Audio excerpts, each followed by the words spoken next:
السلام علیکم ورحمۃ اللہ وبرکاتہ۔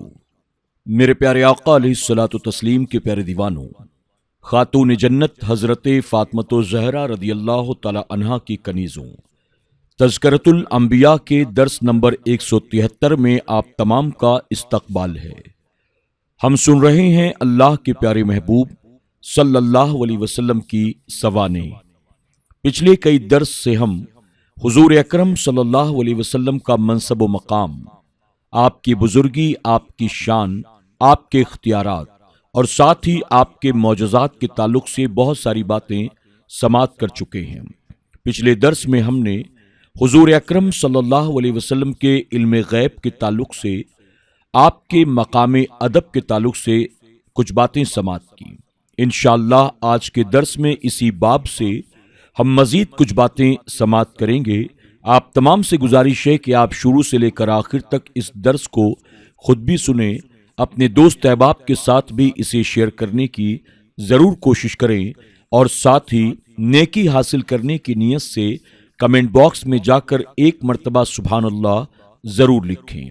آئیے درس میں آگے بڑھنے سے پہلے حصول برکت کے لیے ہم سب مل کر اللہ کے پیارے محبوب صلی اللہ علیہ وسلم کی بارگاہ میں درود و سلام کا نذرانہ پیش کر لیتے ہیں۔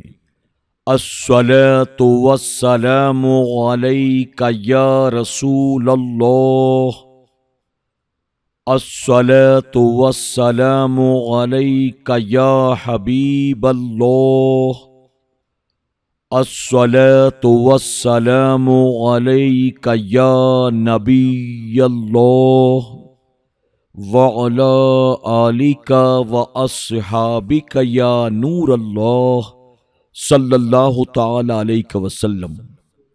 نبی کریم صلی اللہ علیہ وسلم کے شعر کو شعیر کہنا کفر ہے۔ علماء اکرام نے کہا کہ اگر کسی شخص نے نبی کریم صلی اللہ علیہ وسلم کے شعر بال کو تصغیر کے صیغے سے شعیر کہا تو کفر ہے، یعنی آپ کے بال مبارک کو معاذ اللہ بالڑا کہنا کفر ہے۔ اللہ تعالیٰ نے حضور اکرم صلی اللہ علیہ وسلم کو ایذا پہنچانا حرام اور باعث لعنت قرار دے دیا ہے۔ رب کا ارشاد ہے، مفہوم، بے شک جو ایذا دیتے ہیں اللہ تعالیٰ اور اس کے رسول کو، ان پر اللہ تعالیٰ کی لعنت ہے دنیا اور آخرت میں، اور اللہ تعالیٰ نے ان کے لیے ذلت کا عذاب تیار کر رکھا ہے۔ امت کا اس بات پر اجماع ہے کہ اگر کوئی مسلمان نبی کریم صلی اللہ علیہ وسلم کی شان میں تنقیص کرتا ہے تو وہ واجب القتل ہے۔ کسی قسم کا بھی تحقیر کا پہلو نکلتا ہو تو اس کا یہی حکم ہے۔ اسی طرح آپ کو گالی دینے والا بطریق اولا واجب القتل ہوگا۔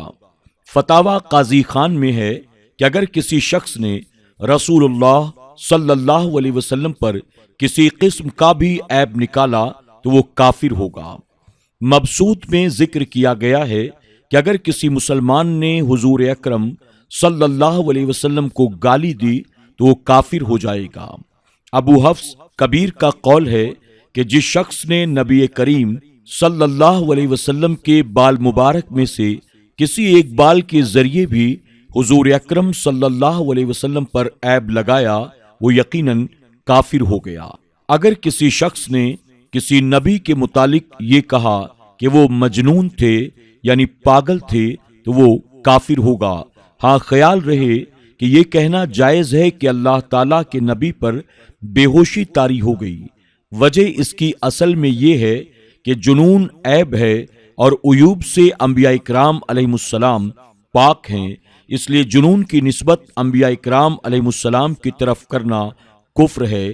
لیکن بے ہوشی بیماری ہے اور بیماری ہر شخص کے لیے رحمت ہے، اس لیے بیماری کی نسبت انبیاء کرام علیہ السلام کی طرف کرنا جائز ہے۔ یہ بات بھی ذہن میں رہے کہ یہ حکم مسلمان کا تھا۔ اگر کافر حضور اکرم صلی اللہ علیہ وسلم کی شان میں گستاخی کرے، عیب لگائے، تو بعض اہل علم نے کہا کہ اسے قتل کر دیا جائے اور بعض نے کہا کہ اس سے معاہدہ توڑ دیا جائے اور اسے اپنے ملک سے نکال دیا جائے تاکہ وہ کافروں کے ملک میں پہنچ جائے۔ کفار ڈرتے ہوئے آپ پر عیب لگاتے۔ اللہ تعالیٰ کا ارشاد گرامی ہے مفہوم، اور ان میں سے کوئی وہ ہیں کہ غیب کی خبریں دینے والے نبی کو ستاتے ہیں اور یہ کہتے ہیں وہ تو کان ہیں، تم فرماؤ تمہارے بھلے کے لیے کان ہیں، اللہ تعالیٰ پر ایمان لاتے ہیں اور مسلمانوں کی بات پر یقین رکھتے ہیں، اور جو تم میں مسلمان ہیں ان کے واسطے رحمت ہیں، اور جو رسول اللہ صلی اللہ علیہ وسلم کو ایذا دیتے ہیں ان کے لیے دردناک عذاب ہے۔ شان نزول: منافقین اپنی مجالس میں حضور اکرم صلی اللہ علیہ وسلم کی شان میں ناشائستہ باتیں بکا کرتے تھے۔ ان میں سے بعض نے کہا اگر حضور صلی اللہ علیہ وسلم کو خبر ہو گئی تو یہ ہمارے حق میں اچھا نہ ہوگا۔ تو جلاس بن سوید منافق نے کہا ہم جو چاہیں کہیں، حضور کے سامنے انکار کر دیں گے اور قسم اٹھائیں گے، وہ تو کان ہیں، ان سے جو کہا جائے وہ مان لیتے ہیں۔ اس پر اللہ تعالیٰ نے یہ آیت نازل فرمائی اور فرمایا کہ اگر وہ سننے والے بھی ہیں تو خیر، اور صلاح کے سننے اور ماننے والے ہیں، شر اور فساد کے نہیں۔ تمہارے سامنے اللہ تعالیٰ کی قسمیں اٹھاتے ہیں کہ تمہیں راضی کر لیں، اور اللہ تعالیٰ کا اور رسول کا حق زیادہ تھا کہ اسے راضی کرتے اگر ایمان رکھتے تھے۔ کیا انہیں خبر نہیں ہے کہ جو خلاف کرے اللہ تعالیٰ اور اس کے رسول کے تو اس کے لیے جہنم کی آگ ہے کہ ہمیشہ اس میں رہے گا، یہی بڑی رسوائی ہے۔ منافقین اپنی مجالس میں سید عالم صلی اللہ علیہ وسلم پر طعن کیا کرتے تھے، پھر مسلمان کے پاس اپنی باتوں کا انکار کرتے، قسمیں اٹھا کر کہتے، اپنی صفائی ثابت کرتے، مسلمانوں کو خوش کرتے۔ اس پر یہ آیت کریمہ نازل ہوئی کہ مسلمانوں کو خوش کرنے کے بجائے اللہ تعالیٰ کے رسول صلی اللہ علیہ وسلم کو خوش کرو، ان پر ایمان لاؤ۔ اگر تمہارا ایمان ہوتا تو تم اس قسم کی حرکتیں نہ کرتے۔ یہ خوب سمجھ لو کہ اگر تم نے اللہ تعالیٰ اور اس کے رسول کی مخالفت کو ہی جاری رکھا تو تمہیں جہنم کی آگ میں ہمیشہ رہنا پڑے گا، یہ تمہارے لیے بہت بڑی رسوائی ہوگی۔ نبی کریم صلی اللہ علیہ وسلم کی شان میں وہ لفظ استعمال کرنا منع ہے جس سے کافر غلط معنی لے سکتے ہوں۔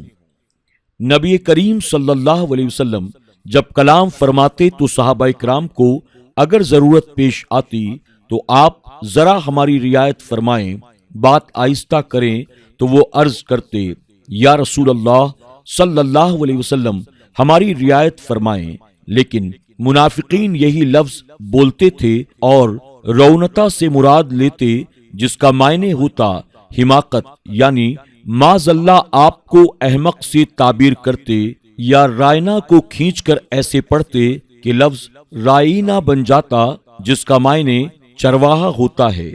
حضرت سعد بن معاذ رضی اللہ تعالی عنہ نے ان سے یہ سنا کہ یہ کیا مطلب لیتے ہیں، تو آپ نے فرمایا آئندہ اگر کسی نے رسول اللہ صلی اللہ علیہ وسلم کے پاس ایسا لفظ استعمال کیا تو میں اس کی گردن اڑا دوں گا۔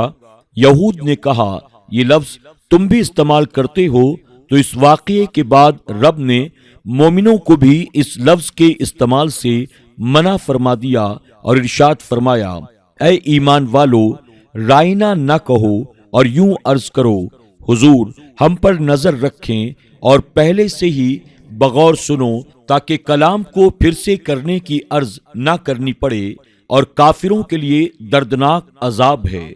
اگرچہ مسلمان رائنا کا لفظ ادب اور احترام سے استعمال کرتے اور رعایت سے لیتے، یعنی حضور آپ ہماری رعایت فرمائیں، یعنی منافقین و کفار کو یہ لفظ غلط استعمال کرنے کا موقع ملتا، اسی لیے مسلمانوں کو بھی منع فرما دیا گیا۔ اس سے یہ واضح ہوا کہ انبیاء کرام علیہ السلام کی تعظیم و توقیر اور ان کی جناب میں کلمات ادب عرض کرنا فرض ہے، اور جس کلمہ میں ترک ادب کا معمولی خدشہ بھی ہو وہ زبان پر لانا منع ہے۔ واضح ہوا کہ ایسا کوئی لفظ بھی استعمال کرنا حضور کی شان میں منع ہوگا جس سے کفار آپ کی شان کو معاذ اللہ گھٹیا سمجھیں۔ یہ کہنا کہ آپ کو علم غیب نہیں تھا، آپ کو کوئی اختیار نہیں تھا، آپ فوت ہو گئے، آپ کو زندگی حاصل نہیں، وغیرہ وغیرہ، یہ آپ کی شان میں تمام گستاخانہ الفاظ ہیں۔ نبی کریم صلی اللہ علیہ وسلم کے منصب کے خلاف لفظ کا استعمال کرنا بطور مذمت یا مزاح کے طور پر بہت برا کلام ہوگا، نہایت فحش گفتگو ہوگی، شریعت میں اس کے قول کو بہت برا اور جھوٹا سمجھا جائے گا۔ میرے پیارے آقا علیہ الصلوۃ والتسلیم کے پیارے دیوانوں، خاتون جنت حضرت فاطمۃ الزہرا رضی اللہ تعالی عنہا کی کنیز ہوں۔ آج کے درس میں بس اتنا ہی، انشاءاللہ اسی باب سے مزید کچھ باتیں ہم کل کے درس میں سماعت کریں گے۔ السلام علیکم ورحمۃ اللہ وبرکاتہ۔